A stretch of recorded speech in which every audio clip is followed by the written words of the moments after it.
Hello everybody, and this is going to be our last book for the year, and it's called CRENSHAW. As you can see on the cover, there's a little boy sitting on a bench with an enormous cat, and there's a bench with the trash basket next to it. It looks like it's a park, and they're staring off into the sunset. Let me read you the blurb from the back. You've probably heard it before. Jackson and his family have fallen on hard times. There's no more money for rent, and not much food either. His parents, his little sister, and their dog may have to live in their minivan. Again. Crenshaw is a cat. He's large, he's outspoken, and he's imaginary. He has come back into Jackson's life to help him. But is an imaginary friend enough to save his family from losing everything? Now, I know that we're all going through changes right now, and our routines are gone, replaced by uncertainty and surprises.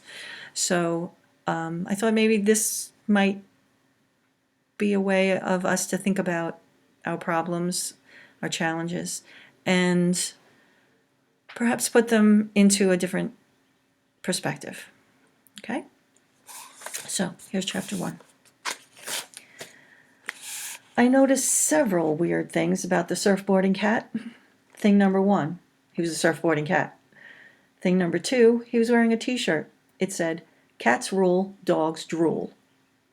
Thing number 3, he was holding a closed umbrella, like he was worried about getting wet, which, when you think about it, is kind of not the point of surfing. Thing number 4, no one else on the beach seemed to see him. He grabbed a good wave, and his ride was smooth, but as the cat neared shore, he made the mistake of opening his umbrella. A gust of wind yanked him into the sky. He missed a seagull by seconds. Even the gull didn't seem to notice him. The cat floated over me like a furry balloon. I looked straight up. He looked straight down. He waved. His coat was black and white, penguin style. He looked like he was heading somewhere fancy in a hairy tuxedo. He also looked awfully familiar. "Crenshaw," I whispered. I glanced around me. I saw sandcastle builders and frisbee tossers and crab chasers, but I didn't see anyone looking at the floating, umbrella-toting, surfing cat in the sky. I squeezed my eyes shut and counted to 10, slowly. 10 seconds seemed like the right amount of time for me to stop being crazy. I felt a little dizzy, but that happens sometimes when I'm hungry. I hadn't eaten since breakfast. When I opened my eyes, I sighed with relief. The cat was gone. The sky was endless and empty. Whap! Inches from my toes, an umbrella landed in the sand like a giant dart. It was red and yellow plastic, decorated with pictures of tiny, smiling mice. On the handle, printed in crayon, were the words, "This bumbershoot belongs to Crenshaw." I closed my eyes again. I counted to 10. I opened my eyes, and the umbrella, or the bumbershoot, or whatever it was, had vanished, just like the cat. It was late June, nice and warm, but I shivered. I felt the way you do the instant before you leap into the deep end of a pool. You're on your way to somewhere. You're not there yet, but you know there's no turning back. Here's the thing. I'm not an imaginary friend kind of guy. Seriously, this fall I go into 5th grade. At my age, it's not good to have a reputation for being crazy. I like facts, always have. True stuff. 2 + 2 = 4 facts. Brussels sprouts taste like dirty gym socks facts. Okay, well, maybe that second one's just an opinion. And anyway, I've never eaten a dirty gym sock, so I could be wrong. Facts are important to scientists, which is what I want to be when I grow up. Nature facts are my favorite kind, especially the ones that make people say, "No way!" Like the fact that a cheetah can run 70 miles an hour, or the fact that a headless cockroach can survive for more than 2 weeks, or the fact that when a horned toad gets mad, it shoots blood from its eyes. I want to be an animal scientist. I'm not sure what kind. Right now I really like bats. I also like cheetahs and cats and dogs and snakes and rats and manatees. So those are some options. I like dinosaurs too, except for them all being dead. For a while, my friend Marisol and I both wanted to be paleontologists and search for dinosaur fossils. We used to bury She used to bury chicken bone leftovers in her sandbox for digging practice. Marisol and I started a dog walking service this summer. It's called See Spot Walk. Sometimes, when we're walking dogs, we trade nature facts. Yesterday, she told me that a bat can eat 1,200 mosquitoes in an hour. Facts are so much better than stories. You can't see a story. You can't hold it in your hand and measure it.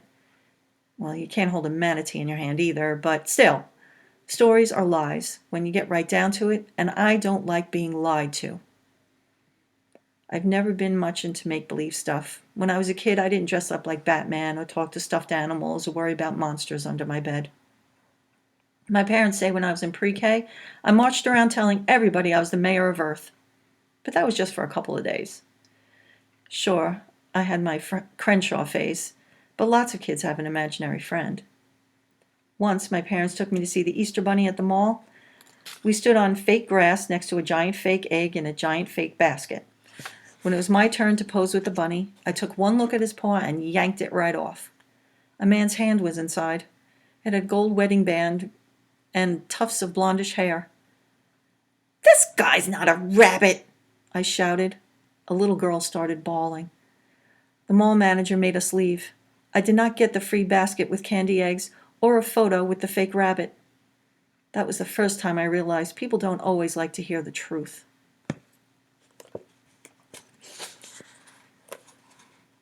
After the Easter Bunny incident, my parents started to worry. Except for my 2 days as mayor of Earth, I didn't seem to have much of imagination. They thought maybe I was too grown up, too serious. My dad wondered if he should have read me more fairy tales. My mom wondered if she should have let me watch so many nature shows where animals eat each other. They asked my grandma for advice. They wanted to know if I was acting too adult for my age. She said not to worry. No matter how adult I seemed, she told them, I would definitely grow out of it when I became a teenager. Well, he's going into 5th grade, just like you guys. A few hours after my CRENSHAW sighting at the beach, he appeared again. No surfboard this time, no umbrella, no body either. Still, I knew he was there. It was about 6 in the evening. My sister Robin and I were playing cereal ball in the living room of our apartment. Cereal ball is a good trick for when you're hungry and there's nothing much to eat until morning. We invented it when our stomachs were grumbling to each other. "Wow, I would love a piece of pepperoni pizza," my stomach would growl, and then hers would grumble, "Yeah, or maybe a Ritz cracker with peanut butter." Robin loves Ritzes. Cereal ball is easy to play. All you need are a few Cheerios or even a little piece of bread all torn up. M&Ms would be good too if your mom isn't around to say no sugar. But unless it's right after Halloween, you probably don't have any. In my family, those guys go really fast. First, you pick a target to throw at. A bowl or a cup works fine. Don't use a wastebasket because that might have germs. Sometimes I use Robin's T-ball cap, although that's probably pretty gross too. For a 5-year-old, that girl can really sweat. What you do now is throw your one piece of cereal and try to make a basket. The rule is you can't eat that piece until you score. Make sure your target's far away or you'll finish your food too fast. The trick is that you take so long to hit the target, you forget about being hungry. For a while, anyway. I like to use Cheerios, and Robin likes Frosted Flakes. But you can't be picky when the cupboard is bare. My mom says that sometimes. If you run out of cereal and your stomach's still growling, you can always try chewing a piece of gum to distract yourself. Stuck behind your ear is a good hiding place if you want to use your gum again. Even if the flavor is gone, your teeth get a workout. Crenshaw showed up, at least he seemed to show up, while we were busy throwing my dad's brand cereal into Robin's cap. It was my turn to throw, and I got a direct hit. When I went to take out the cereal piece, I found 4 purple jelly beans instead. I love purple jelly beans. I stared a long time at those things. "Where did the jelly beans come from?" I asked finally. Robin grabbed a cap. I started to pull it away, but then I changed my mind. Robin is small, but you don't want to mess with her. She bites. "It's magic," she said, and started dividing up the jelly beans. One for me, one for you, two for me. Robin gobbled down 2 jelly beans. Stop teasing me, she said, which I figured meant stop teasing me in candy mouth. Aretha, our big Labrador mutt, rushed over to check things out. No candy for you, Robin said. You're a dog, so you eat dog food, young lady. But Aretha didn't seem interested in the candy. She was sniffing the air, ears cocked toward the front door as if we had a guest approaching. Mom, I yelled, did you buy some jelly beans? Sure, she called back from the kitchen. They're to go with the caviar. I'm serious, I said, picking up my 2 pieces. Just eat Dad's cereal, Jackson. You'll poop for a week, she answered. A second later, she appeared in the doorway, a dish towel in her hands. Are you guys still hungry? She sighed. I've got a little mac and cheese left over from dinner, and there's half an apple you could share. I'm fine, I said quickly. Back in the old days when we always had food in the house, I would whine if we were out of my favorite stuff. But lately, we'd been running out of everything, and I had the feeling my parents felt lousy about it. We have jelly beans, Mom, Robin said.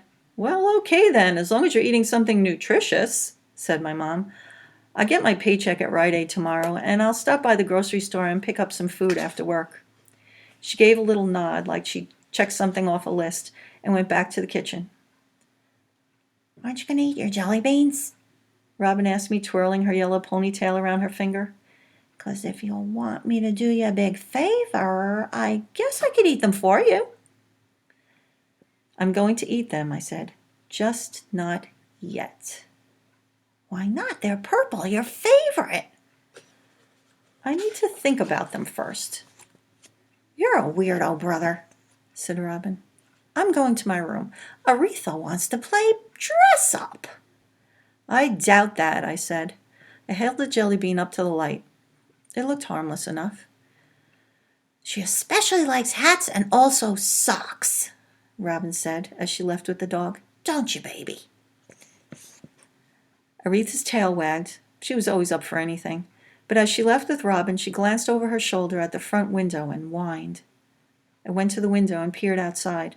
I checked behind the couch. I flung open the whole closet. Nothing. Nobody. No surfing cats. No Crenshaw. I hadn't told anybody about what I'd seen at the beach. Robin would just think I was messing with her. My mom and dad would do one of 2 things. Either they'd freak out and worry I was going crazy, or they'd think it was adorable that I was pretending to hang out with my old invisible friend. I sniffed the jelly beans. They smelled not quite grapey in a good way. They looked real. They felt real. And my real little sister had just eaten some. Rule number 1 for scientists is this. There's always a logical explanation for things. I just had to figure out what it was. Maybe the jelly beans weren't real, and I was just tired or sick, delirious even. I checked my forehead. Unfortunately, I did not seem to have a fever. Maybe I'd gotten sunstroke at the beach. I wasn't exactly sure what sunstroke was, but it sounded like something that might make you see flying cats and magical jelly beans. Maybe I was asleep, stuck in the middle of a long, weird, totally annoying dream. Still, didn't the jelly beans in my hand seem extremely real? Maybe I was just hungry. Hunger can make you feel pretty weird, even pretty crazy. I ate my first jelly bean, slowly and carefully. If you take tiny bites, your food lasts longer. A voice in my head said, "Never take candy from strangers." But Robin had survived. If there was a stranger involved, he was an invisible one. There had to be a logical explanation, but for now, the only thing I knew for sure was that purple jelly beans tasted way better than bran cereal. Whew. Okay, so we've met 2 new characters, well actually 3.